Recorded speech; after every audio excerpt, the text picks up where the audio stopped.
Genesis and get to verse 26, you'll find that the writer says that God said, let us make humankind, and let us make humankind in our own, anybody remember? Image. That word lies at the very root of the word imagination. Image. The ability to see a picture here long before it exists out there. Image. Imagination, the capacity to see it, shout it, Yeah. before it exists. Imagination. What a gift. That is the place that allows us to dream. And then crazy. Everybody shout crazy. Crazy. It's amazing how words and their meanings change over time. Today, in contemporary culture, crazy is a fairly familiar word. The young people use it when they talk about something being outrageously outrageous.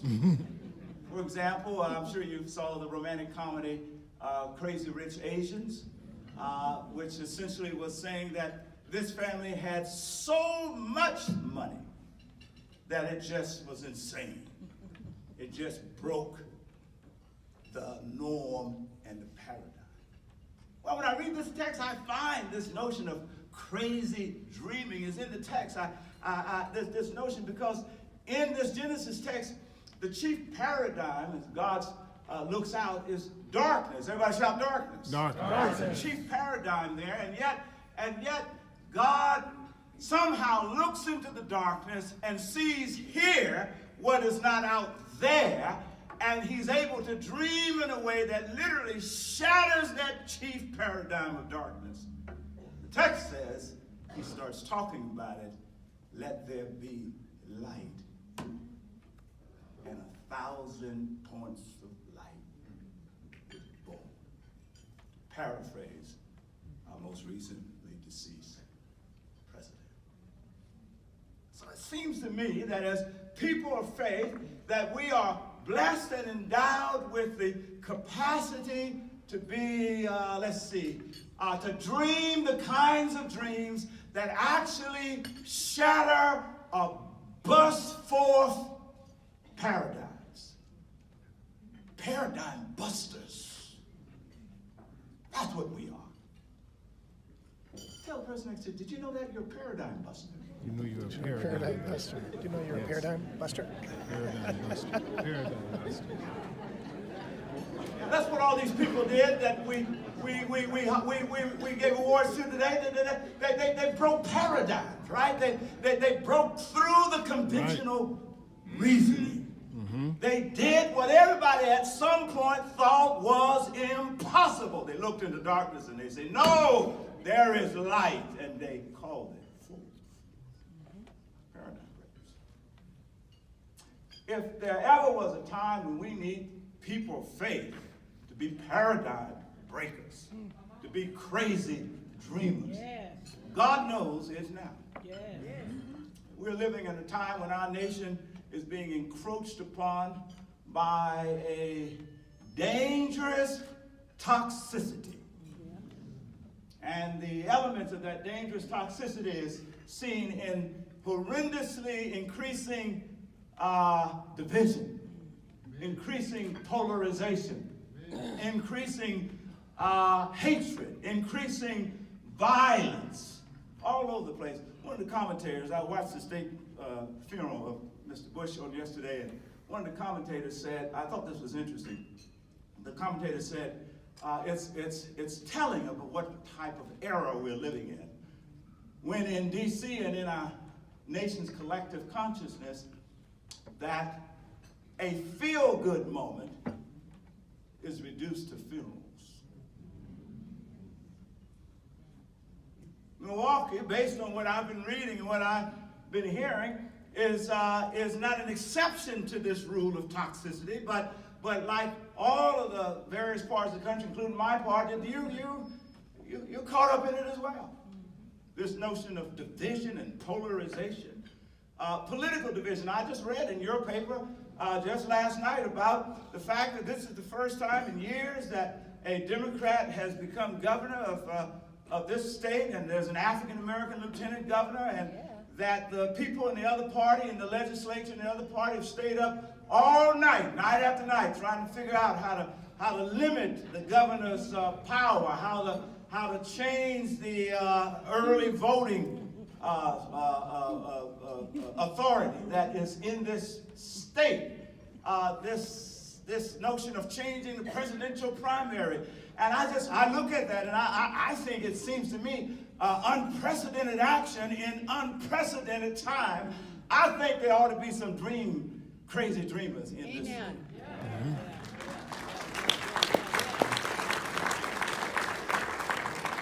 Folk who would dare to bust through prevailing paradigms.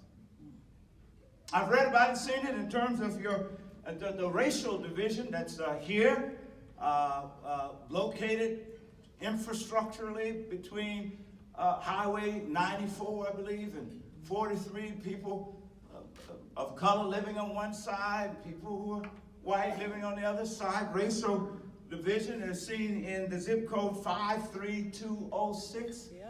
The most incarcerated African-American men in a particular zip code, any place in the world, because if it's number one in the country, we have in this country more incarcerated folk than any other place in the world.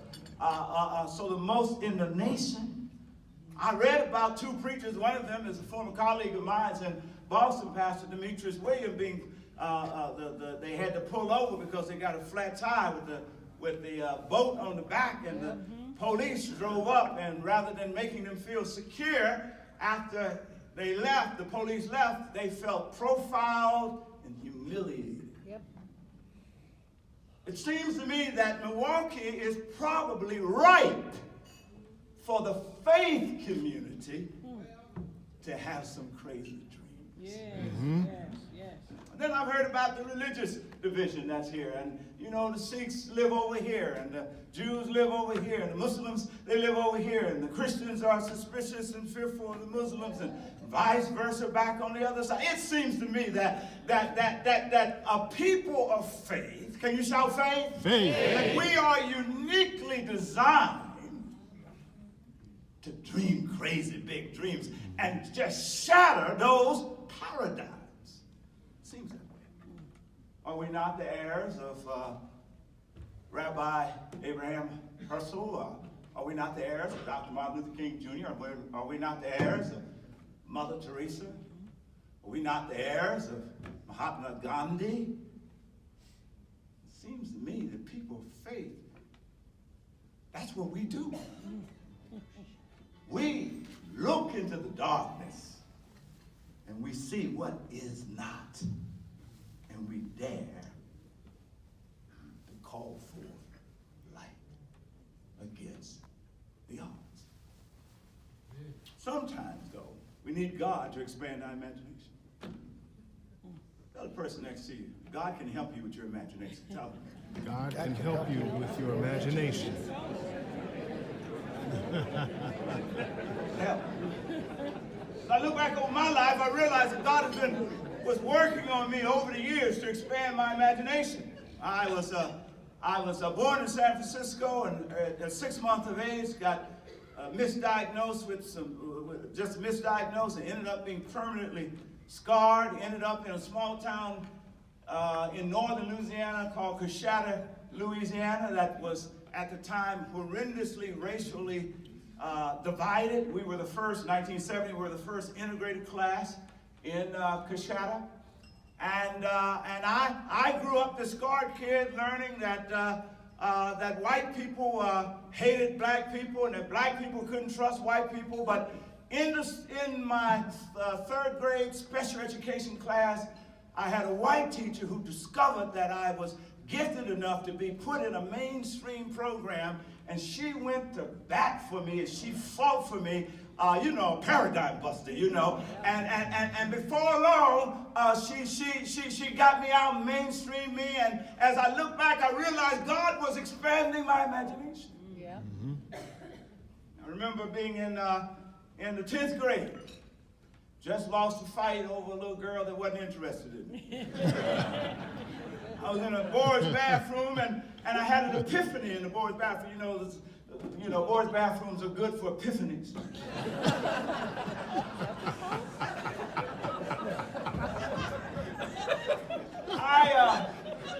I realized that I was flunking out of class and out of school. It didn't really bother me that much, other than my grand aunt and uncle, who had practically adopted me and poured the best years, the second half of their lives into me, would be devastated. In that boys' bathroom, I turned to my faith tradition. And I said, Jesus, they say if you have the faith of a mustard seed, you can move mountains. I said, I don't need you to move in mountains. I need you to open some doors and grant opportunity. And I said, 2 years from now when I graduate, that I want to be on the stage with the honor students. That would have been a huge miracle. And I want to go to college. And do you know that 2.5 years later, that I was standing on the stage with the honor students on my way to college, looking at my grand aunt sitting out there, tears coming down her face. And I realized as I look back, God was expanding my imagination right there in that boy's bathroom. And I got to Boston. You would think that when I got to Boston, that I would have had the work would have been done. I would come with grand imagination. But sometimes pastors and rabbis and imams, those of us who are here, we just get pulled into our own little worlds. You know how it is. And so I was a young pastor pastoring this young church, Roxbury Presbyterian Church, and then I decided to join the BMA, the Black Ministerial Alliance, and here I was in my faith tradition and in my black community. And a fellow by the name of John Heinemeyer, a Lutheran pastor, came to me and said, we want to launch this new organization called, this kind of community organizing thing. And I said, I don't have time for that. And he said it's going to be interfaith, and God knows I didn't have time for that. And because my experience had been, if you're in a faith, you got to water down your Christianity. And so I didn't want anything to do with that. One day, something happened. Not unlike some stories that I've heard recently here in Milwaukee. A 13-year girl, I understand, just a few days ago, was shot, killed. This happened between the church I pastored and the manse that I lived in, the house that we lived in, the pastor's house. On the same block, a young African-American boy got shot and killed. My 3-year-old son had been out playing in the yard, had just come in.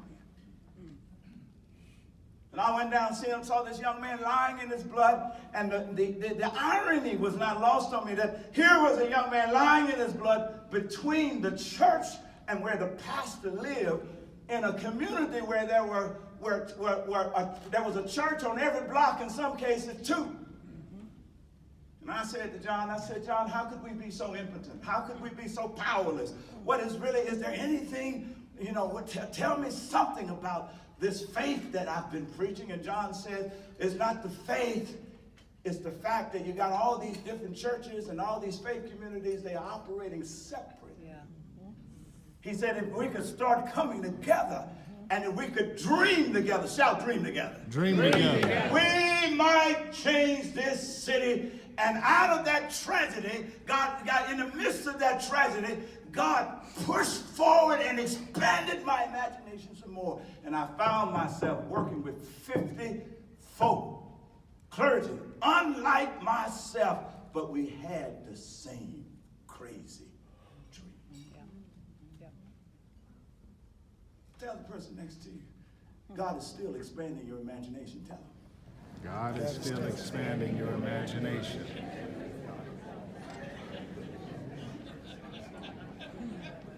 Let me suggest 3 lessons, and then I'll go, because I'm almost at the end of my time. The first lesson I learned as God continued to expand my imagination is what I want to push on, pass on to you. And it's something I say to my congregation, which is, as he said, about 1,000 people, black and white, and Asian, Latino, and rich and poor, and Republican, and Democrat, and left and right, within the evangelical tradition that worships in a Jewish synagogue every Sunday. That's my church, y'all. And I say to them, and I just want to share, Number one, if you're going to continue to do this work in a way that you're going to dream crazy big dreams and be paradigm busters, you have to radically and regularly examine your own heart. Tell the person next to you, he's talking to me, but I'm going to pretend he's talking to you.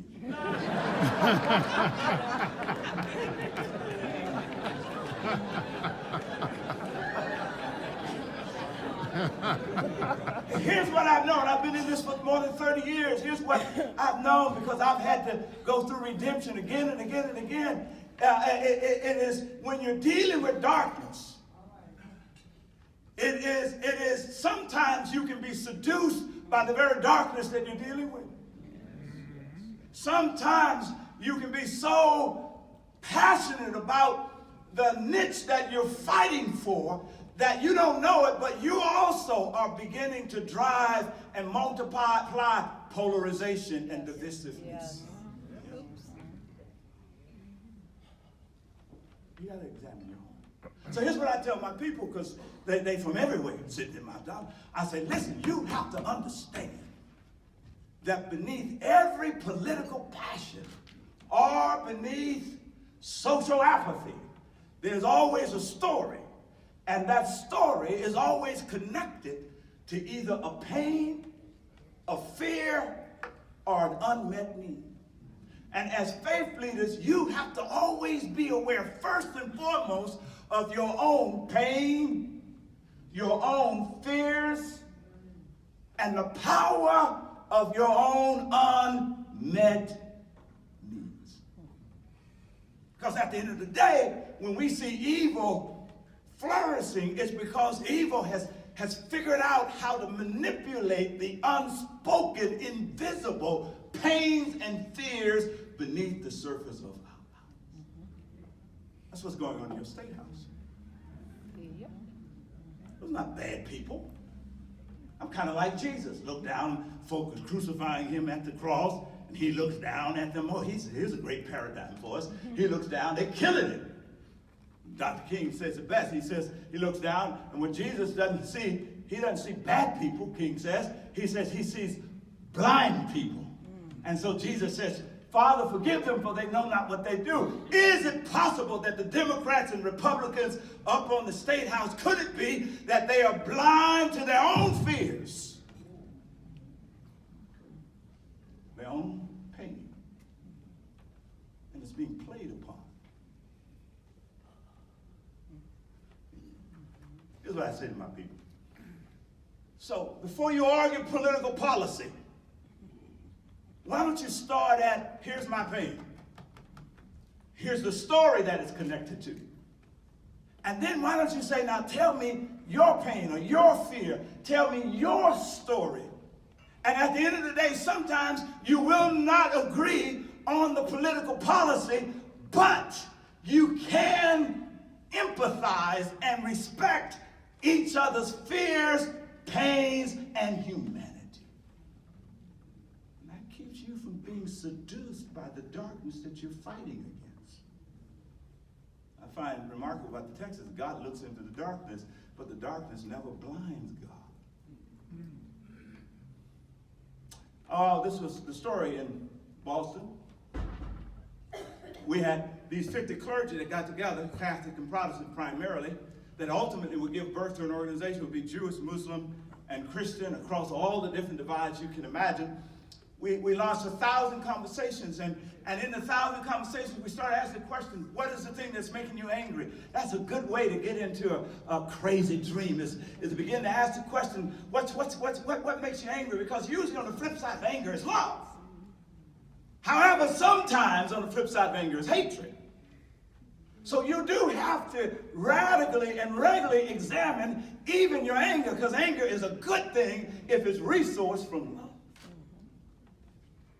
Tell the person next to you, he's probably not talking to me, but maybe. He's probably not talking to me. So we had these conversations, and suddenly what emerged was that we discovered that there was an issue in healthcare that we shared. Everybody shout share. Shared. Come on, we found a shared pain. Y'all see that? And because if you were poor in Massachusetts, we had a good safety net system, so you were okay. You had good health care. If you were wealthy in Massachusetts, obviously you were okay. You had good health care.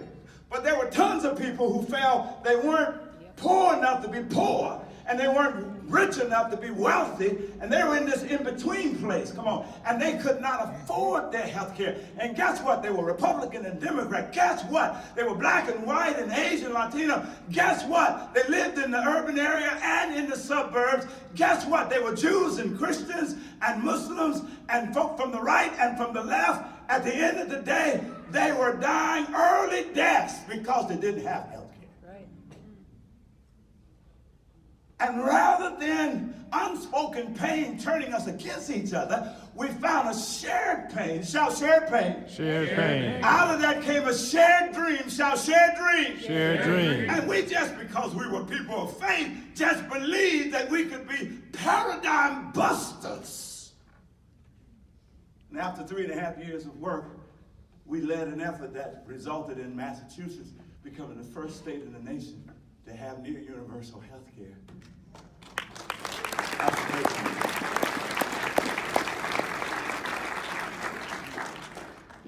Come on, tell the person at your table, crazy dreams do come true. Crazy dreams do come true. But it started with us taking an assessment of our own pain. You see what I'm saying? Our own fears, you see? Our own kind of unmet need, and finding where is the commonality. Because listen, brothers and sisters, let me just, I'll move to this next point. Next, so that's the first insight. Radically do inventory regularly on your own heart. The second quick lesson is be radically and tenaciously committed to relationships. I'm talking about across lines, guys. You're the faith community. If we put our pews together, we got everybody. We got rich and poor and folk on the right and left, gay, straight. We got everybody. We put our pews together. That's real opportunity. So you cannot afford to be seduced into an isolated group. You have to keep pushing past the paradigm shaped by the folk who think like you. Radically commitment to relationship. Let me just point this out. In my faith tradition, Jesus is found talking on the Sermon on the Mount. He says, do not judge lest you be judged. Let me contemporize it. I'm telling you the lessons that I teach my people and I keep teaching myself. Here's another way of saying it. Don't label other people's heart. In all of the 30 years, I got friends everywhere. And I can tell you some stuff. I know wealthy people who regularly vote against their interests and vote for higher taxes because they are radically committed to the poor. I also know wealthy people who regularly vote for lower taxes and smaller government, but they give away 50% in some cases of their personal income because they're radically committed to the poor. Be careful how you label people. I know those who are gay who do not agree with same-sex marriage, and I know others who are straight, have nobody gay in their family, who are radically committed to same-sex marriage. Be careful how you label people. I know Republicans who are happy with Mr. Bush on the basis of the fact that he reflects their interests, but he totally embarrasses them because he does not reflect their values. You mean Trump? Trump. What did I say? Right. I got my president. Long flight. I am in America. Trump. That's right. They support because he works for their interests, but he does not reflect their values. And I know African American Democrats who are proud of Mr. Obama because he reflected their values, but if you talk to them, they would say he did not go far enough to represent their interests. Be careful how you label people.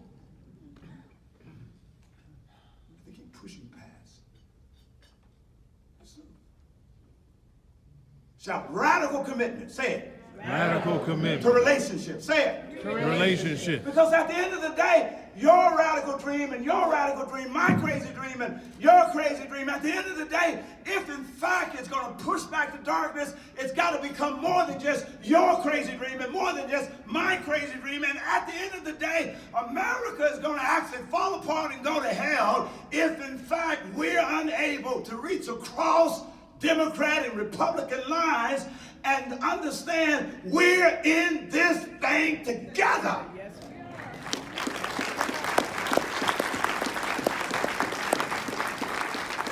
I have friends who are committed to liberation theology. God knows I am. But the problem is they end up hating the oppressors. And I say to folk, when you start hating the oppressors, turn in your morality card. Because you have just started down the route of becoming just like them with a different name. Radical commitment to relationship. Tell you a quick story. We're in the height of our power at GBIO, and same-sex marriage broke out. I was on the conservative side of the issue, and I had colleagues on the left. And we gave public speeches. It showed up in the papers, came into the organization. I had some meetings, you know, the way we do in the faith, just to kind of begin to hear each other's stories like we should have. Then I got an invitation from 2 same-sex couples through their rabbi, said, we'd like to invite you to dinner. And so I told my lead organizer that I'm going to go to dinner with these 2 same-sex couples. And the rabbi and my friend, Pastor Ray Hammond, was going to join me. And she had a fit. She said, what? She says, tensions are high enough. She said, what is that going to do? It's just going to get worse. She says, are you going to go change your mind? I said, probably not. She said, are they going to change it? Of course not. She said, why would you do this? I said, listen, Sherry. I said, right now, we've got one group of people on one side, another group of people on one side. In between, there's a stone wall. Shout, stone wall. And we're yelling at each other through the wall. I said, I'm going to dinner not because I believe that's going to tear the wall down. I don't believe that. But maybe, just maybe, the stone wall might become a glass wall and we're able to see each other. Come on now. And because we see each other, know one another, it changes the tone and the respect. I had a great dinner, y'all. I left with the same theological conviction. They left with the same social conviction, but I guarantee you, all of us were different. That's what a radical commitment to relationship. Do you have that? Lastly, here's how I'm going to frame it. You got to have a radical commitment, listen to me, to fighting, a radical commitment to the rhythm. Shout rhythm. Rhythm. To the rhythm of fighting and breathing. Come on, say it. Say the rhythm. The rhythm Of fighting. And breathing. And breathing. Eugene Peterson, a Christian theologian, says this about Christian discipleship. He says, discipleship is long obedience is in the same direction. Dr. King used to quote the poet that says, the arc of the universe is long, but it bends towards justice. Everybody shout, long. Long. The fight that we're in is long. As I get ready to go to my seat, I know that some of you, obviously, saying to you, dream crazy big, having all these awards, clearly you're dreaming crazy big dreams. But I believe that there's some of you, you started off dreaming crazy big dreams. But you're just so exhausted. You started off believing God for some huge things, but you're just so worn out. You started off with this kind of real faith, you see, that really believed that Milwaukee could be a different place, but you've been at it for so long that now you're just reduced to going through the motions because that's just what you do. You wore out. Tell you a quick story. When I was in Boston, I found myself wore out because you remember I got involved in GBIO because this young man got shot between that church and And while we had won near universal health care, the violence was still going on. I was looking at the violence and just worn out that looked like everything we do, we couldn't stop. And I had a woman knock on my door. Her name was Laverne Barnes. She was one of our deacons. She said, Pastor, she said, I've got sinus attack. And she said, I was starting my home remedies. And then she said, I realized now I got health care. And she said, since I got health care, I'm going to go to the doctor. I said, really? He said, yeah, I haven't been to the doctor in 15 years, he said. I said, awesome. So she goes, I'm in my misery, and I'm looking at what has not happened. And she comes back and calls me that evening and says, they signed me up for some tests because I haven't been around in 15 years, so they got me to run some tests. I said, oh, that's wonderful. A week later, she called me back and she said, they found a mass, and they think it's cancerous. They want to rush me into surgery immediately. And so after the surgery, they got the mass. It turns out, praise God, wasn't cancerous, but it potentially would have been had it been untended to. And so I went in to see her, and she opened her eyes. She was still had tubes in, and she just whispered to her breath, and she said to me, I'll never forget it. She said to me, she said, thank you. And I knew in that moment she was not saying thank you for a pastoral visit, although I'm sure she appreciated it. What she was saying was thank you for being the pastor of a church in a faith community that would dare dream crazy big dreams about healthcare reform because you did, because we did. I'm alive today. Thank you. Yes, yes. And then it dawned on me, y'all. I began to learn from that. It dawned on me that the work of justice is a long work. It is never resolved in a week. It's never resolved in 3 months. It's never resolved in a few years. It's really long obedience in the same direction. And so you have to handle that work like a long distance runner runs long distance. You've got to handle this work like a swimmer who swims long distance, knows how to swim. If you know anything about swimming, and I'm poor at it, but I at least know this little bit. Come on now, your head goes in and you come out and catch your breath. Your head goes in, come out and catch your breath. Come on, head goes in and come out and catch your breath, and you discover the rhythm. Come on now, of fighting and breathing. You see what I'm saying? So you've got to develop a rhythm of being able to see the little blessings around you, the little miracles around you. Never allow the huge big thing yet to happen to demolish you or to tear you down. See all the little things that's going right. And as you give God praise for the little things, for the relationships, come on now, for the shared work, the shared responsibility, the shared dream, one day you wake up and discover that the little things have become a big miracle that will change Milwaukee for the better, and you're part of the team. God bless you. Break the paradigm. Dream crazy dreams, Milwaukee.